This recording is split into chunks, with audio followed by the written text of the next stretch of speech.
کبھی سوچا ہے کہ ہمارے جسم کے ہر ایک خلیے کے دروازے پر ایک سخت سا دربان کھڑا ہو تو کیسا ہو؟ ایک ایسا دربان جو یہ فیصلہ کرے کہ کسے اندر آنے دینا ہے اور کسے باہر رکھنا ہے۔ آج ہم اسی پردے کے پیچھے جھانکیں گے اور سمجھیں گے کہ زندگی اور موت کے یہ فیصلے آخر ہوتے کیسے ہیں۔ تو دیکھیں، ہر خلیے کی جو سرحد ہے نا، وہ کوئی عام دیوار نہیں ہے، بلکہ یوں سمجھیں کہ یہ ایک بہت مصروف، ایک انٹرنیشنل بارڈر کراسنگ ہے، جہاں ہر لمحے، ہر سیکنڈ ایسے اہم فیصلے ہو رہے ہیں جو حقیقت میں ہمیں زندہ رکھتے ہیں۔ یہ زندگی کا مشن کنٹرول ہے۔ اچھا، یہ تو سب کو پتہ ہے کہ سانس لینا ایک خودکار عمل ہے اور آکسیجن بغیر کسی کوشش کے ہمارے خلیوں تک پہنچ جاتی ہے، لیکن یہ آخر ہوتا کیسے ہے؟ اور پھر دوسری طرف کچھ ایسی چیزیں بھی ہیں، کچھ ضروری غذائی اجزاء جنہیں باقاعدہ دھکا دے کر خلیے کے اندر پہنچانا پڑتا ہے۔ تو بھائی، یہ خاص سلوک کیوں؟ یہی وہ بنیادی پہیلی ہے جسے آج ہم حل کرنے والے ہیں، یعنی ایک کھلے دروازے اور ایک وی آئی پی داخلے کے درمیان آخر فرق کیا ہے؟ تو اس پوری کہانی کا جو ہیرو ہے نا، وہ ہے خلیے کی جھلی۔ یہ ہے وہ حتمی دربان، وہ باؤنسر جس کے پاس ایک بہت سخت لسٹ ہے، جو یہ فیصلہ کرتا ہے کہ خلیے کے اس خاص کلب میں کون آئے گا اور کون نہیں، تاکہ زندگی کی پارٹی بالکل ٹھیک چلتی رہے۔ تو سوال یہ ہے کہ یہ دربان کرتا کیا ہے؟ یہ مسلسل ایک توازن قائم رکھنے کا کام کرتا ہے، اچھی چیزوں کو اندر آنے دینا، جیسے آکسیجن، پانی اور گلوکوز جیسا ایندھن، اور ساتھ ہی ساتھ فضول مادوں کو باہر نکالنا۔ سمجھے کہ یہ کائنات کی سب سے اہم صفائی اور سپلائی چین کا کام ہے۔ اب اتنی ساری ٹریفک کو سنبھالنے کے لیے خلیوں کے پاس دو بڑے طریقے ہیں۔ انہیں دو الگ الگ قسم کے دروازے سمجھ لیں۔ ایک وہ جو کچھ مہمانوں کے لیے ہمیشہ کھلا رہتا ہے، اور دوسرا ایک ہائی ٹیک دروازہ جسے کھولنے کے لیے پاس ورڈ اور توانائی دونوں کی ضرورت ہوتی ہے۔ تو چلیں پہلے آسان والے کو دیکھتے ہیں، غیر فعال ٹرانسپورٹ۔ تو چلیں سب سے پہلے بات کرتے ہیں غیر فعال ٹرانسپورٹ کی۔ یہ بہاؤ کے ساتھ چلو والا طریقہ ہے، سیلولر ٹرانسپورٹ کا وہ پرسکون دریا جس میں خلیے کو ذرا سی بھی محنت نہیں کرنی پڑتی۔ دیکھیں، اس میں سب سے خاص بات یہ ہے کہ اس میں کوئی توانائی نہیں لگتی، مطلب مالیکیولز خود بخود ہی حرکت کرتے ہیں۔ یہ سب کچھ ایک بہت ہی سادہ قدرتی اصول کی وجہ سے ہوتا ہے، یعنی بھیڑ والی جگہ سے نکل کر زیادہ کھلی جگہ کی طرف جانا۔ اسے سمجھنے کا ایک بہت ہی آسان طریقہ ہے۔ ذرا سوچیں کہ ایک کمرہ لوگوں سے بھرا ہوا ہے، اور جیسے ہی دروازے کھلتے ہیں، لوگ خود بخود باہر کھلی جگہ کی طرف پھیل جاتے ہیں، انہیں دھکا دینے کی کوئی ضرورت نہیں۔ خلیے میں مالیکیول بھی بالکل اسی طرح کام کرتے ہیں۔ اچھا، تو یہ جو قدرتی پھیلاؤ ہے نا، اس کا ایک سائنسی نام بھی ہے۔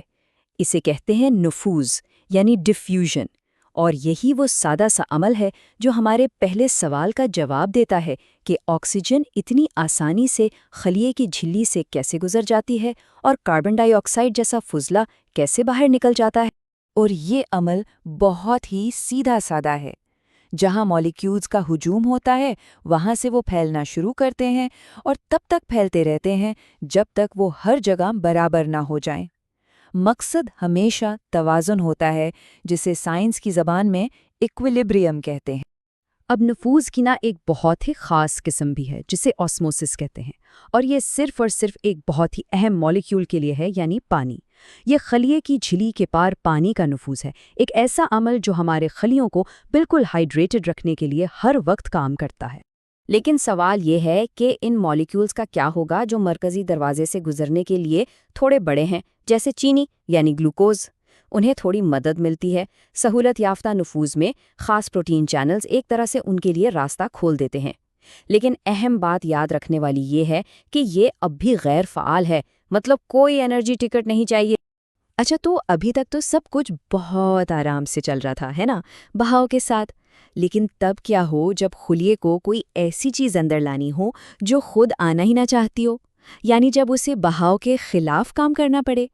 یہیں پر فعال ٹرانسپورٹ کا کردار آتا ہے، اور یہ وہ جگہ ہے جہاں خلیے کو اپنی طاقت دکھانی پڑتی ہے۔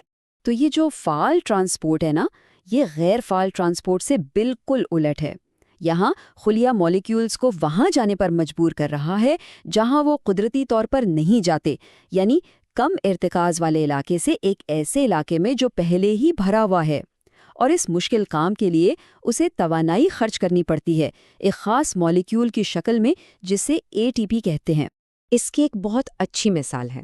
دیکھیں، پانی مفت میں پہاڑی سے نیچے بہتا ہے، لیکن اسے پہاڑی کی چوٹی پر پہنچانے کے لیے آپ کو ایک پمپ کی ضرورت ہوگی، آپ کو توانائی خرچ کرنی ہوگی۔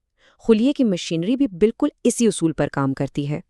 تو پھر فعال ٹرانسپورٹ کی خاص باتیں کیا ہیں؟ اسے ATP کی شکل میں توانائی چاہیے۔ یہ خاص پروٹینز کا استعمال کرتا ہے جو طاقتور پمپس کی طرح کام کرتے ہیں۔ یہ چیزوں کو قدرتی بہاؤ کے خلاف دھکیلتا ہے اور یہ کام بہت تیزی سے کرتا ہے۔ ہم اسے ہر جگہ عمل میں دیکھتے ہیں، ہمارے اعصاب کے کام کرنے سے لے کر پودوں کے مٹی سے ضروری معدنیات نکالنے تک۔ چلیں جی، تو ہم نے دونوں طریقوں کو سمجھ لیا ہے۔ اب ذرا ان کا آمنے سامنے مقابلہ کرواتے ہیں تاکہ فرق بالکل صاف ہو جائے۔ یہاں سارا کھیل صرف ایک چیز کا ہے، توانائی۔ اس ٹیبل کو دیکھیں۔ غیر فعال ٹرانسپورٹ، کوئی توانائی نہیں چاہیے، یہ قدرتی بہاؤ کے پیچھے چلتا ہے زیادہ سے کم کی طرف۔ لیکن فعال ٹرانسپورٹ کو ATP کے توانائی چاہیے تاکہ وہ بہاؤ کے خلاف لڑ سکے، کم سے زیادہ کی طرف بڑھ سکے۔ یہی بنیادی فرق ہے۔ اچھا، یہ ساری باتیں سیلولر لیول پر تو بہت دلچسپ لگتی ہیں، لیکن ہماری روزمرہ کی زندگی میں ان کی کیا اہمیت ہے؟ تو جناب، حقیقت یہ ہے کہ یہ عمل ہر اس کام کو چلا رہے ہیں جو ہم کرتے ہیں۔ دیکھیں، ہم جو ہر سانس لیتے ہیں نا، اس کے پیچھے نفوذ کا ہی کمال ہے۔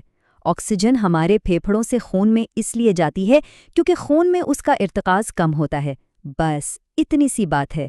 اسی طرح جب ہم پانی پیتے ہیں تو یہ آسموسس ہی ہے جو ہمارے خلیوں میں پانی کا صحیح توازن برقرار رکھتا ہے۔ یہ ہمارے جسم کو ہائیڈریٹڈ رکھنے کا بنیادی طریقہ ہے۔ اور ہاں، جب ہم کھانا کھاتے ہیں تو اس سے غذائیت حاصل کرنے کا سارا کام فعال ٹرانسپورٹ کے ذمے ہوتا ہے۔ کھانے کے بعد ہماری آنتیں بہت زیادہ توانائی استعمال کر کے منرلز اور گلوکوز کو خون میں پمپ کرتی ہیں، یہاں تک کہ جب خون میں پہلے سے ہی ان کی کافی مقدار موجود ہو۔ تو چلیں آخر میں اپنے بنیادی سوال پر واپس چلتے ہیں۔ ان میں سے کون سا عمل توانائی خرچ کرتا ہے جسے اپنا کام کرنے کے لیے ATP کی ضرورت ہوتی ہے؟ یہ فعال ٹرانسپورٹ ہے۔ یہی سب سے اہم نقطہ ہے۔